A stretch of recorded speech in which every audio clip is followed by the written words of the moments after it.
Starting a new life in a new country. This might sound very exciting. However, there are a lot of things that you need to consider before moving to a country where you have limited knowledge about.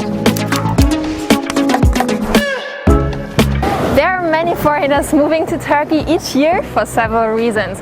No matter if you are a student or planning to come here because you want to work here, I'm sure that you have a lot of things in your mind and questions about where to live, how to get by, understanding the Turkish culture, or even learning the language.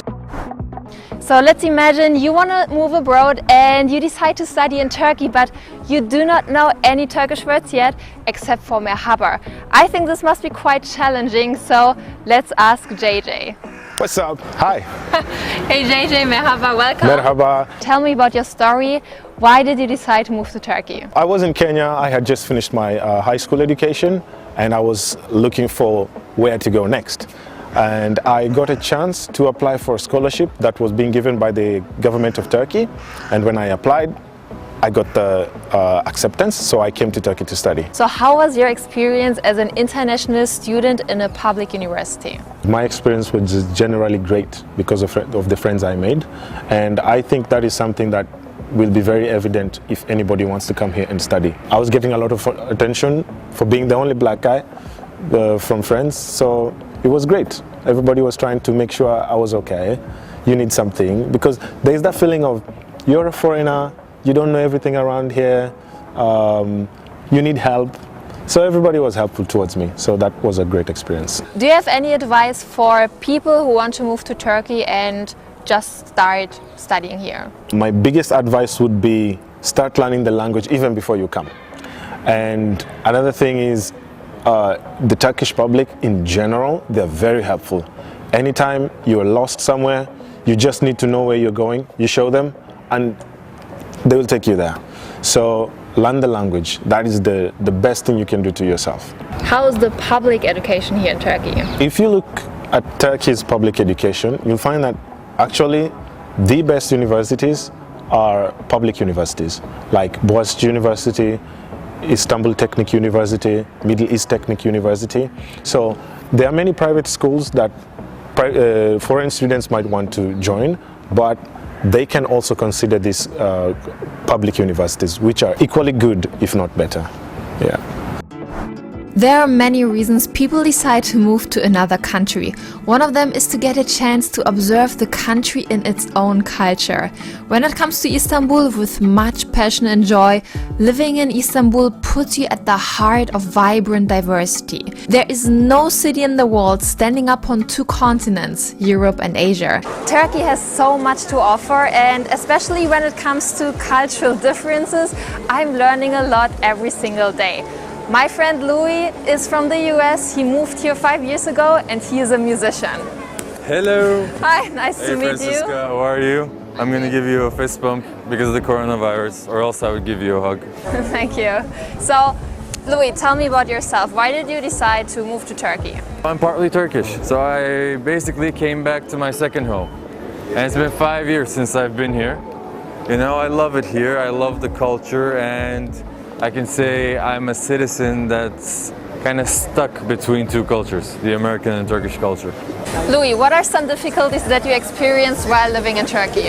I left Turkey when I was 16, 17 years old, went back to America, so it was maybe the third time that I moved back and forth, okay? So getting used to the American culture and being half Turkish, then coming back here, moving back here, it was a different experience for me. But of course the traditional culture, you're always used to it. Like the holidays, the food, the music, people, language, these are always constant things. But of course life in every city, the new culture I could say, that it changes, you know, like the places. So that was hard for me. Louis, do you think it's easy for newcomers to adapt to the Turkish lifestyle? Well, that's an interesting question because we're in front of St. Francis Church right now. So this was actually a Christian-based land before. And then the Ottoman Empire came and a variety of cultures actually formed here. So as I said, it's a melting pot. you know. But for foreigners, for now, there are a lot of different student groups, there are a lot of activity groups for people from different countries, and Turkish people love different cultures, you know. So I think it's an easy way in for foreigners to come into Turkey and adapt to here. Do you have any advice for people who are just new to Turkey? Well, my advice is that, you know, when you say culture, food comes to mind, history comes to mind, people comes to mind. So they should definitely try the cuisine, the Turkish cuisine. It's amazing, and it's a very vast cuisine, you know, for every part of Turkey. So they should be easygoing, and they shouldn't worry about communicating with anyone. That's my advice. One of the first priorities when moving abroad is, of course, finding a job. How difficult is that as a foreigner here in Turkey? I'm with my workmate Ahmed, who is going to tell us about his experience. What's up? What's up? How you doing? So Ahmed, Yeah. tell me about it. Is it difficult for a foreigner to find a job here in Turkey? For me, I was very lucky. I was in London working in a charity as a communications officer, and I happened to bump into TRT World that actually interviewed me.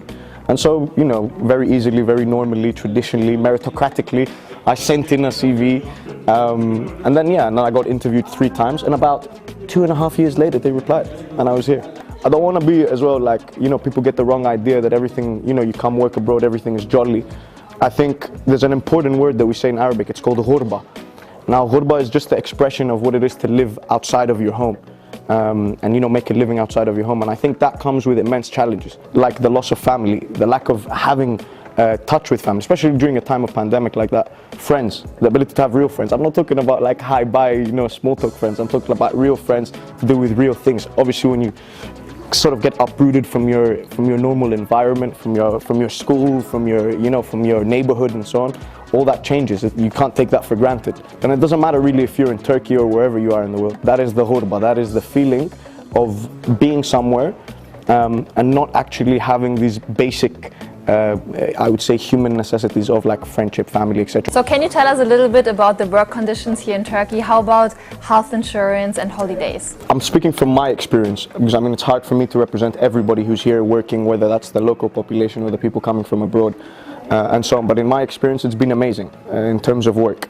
In terms of, you know, my health insurance, in terms of my life, in terms of affordability of living in the city in Istanbul, in terms of also communicating with whether that's my colleagues that come from quite a lot of different places around the world and mixed with sort of like diaspora kids as myself who are sort of half from one place, half from another place and so on. So it's been an easy work experience in that sense. Thanks so much, Ahmed. No problem, fam. Thank you. One of the main things that Turkey is famous for is the food, because the Turkish cuisine is one of the best ones in the world. Michele and Gabriela are sharing their passion for food together on their YouTube channel, and I'm getting really hungry. Alright, nice to meet you guys. Nice to meet you. So what are we cooking today? Now we will cook tiramisu, one of the most famous desserts of Italy. So guys, tell me a little bit about yourself. I am Michele. Actually, we born in Istanbul as a family. We are a crowded Italian family. We are 7 in total as siblings. Wow. So we are from Italy, from Venice, but our family arrived here years, centuries ago. So Gabriela, what do you like more? I know you love cooking Italian food, but also Turkish food. What do you prefer to eat? Oh, of course kebab. Ah, good answer. Turkish traditional food, kebab. But also maybe Iskender. I like them too much. Nice, I also love it so much. I love mantı. So döner, mantı and Iskender. Iskender, a family of döner. Maybe kuzu lamb, Oh yeah. kuzu pirzola. So is there some Italian food that you cannot find here in Turkey and that you really miss a lot? I really miss Italian pizza. As you can understand, it's not same thing. I really miss it. And also seafoods in Italy are somehow different from Turkey because they have a bit more elevated culture on seafood, so the options are too open. Torna il sole sopra la città e tutto brilla come il mare. Il vento caldo dice amore, amore, amore, amore. This is the final product that we created today. an Italian dish called tiramisu. And I guess it's now time to try it. Se tu mi bruci dentro al cuore, in tutti i sogni che farò, insieme a te, Wow. il sole. Well done. Afiyet olsun! You know, it's not always easy, but every time I'm looking at the Bosphorus, I realize that this place is now my home. All in all, Istanbul welcomes you every time. See you next time.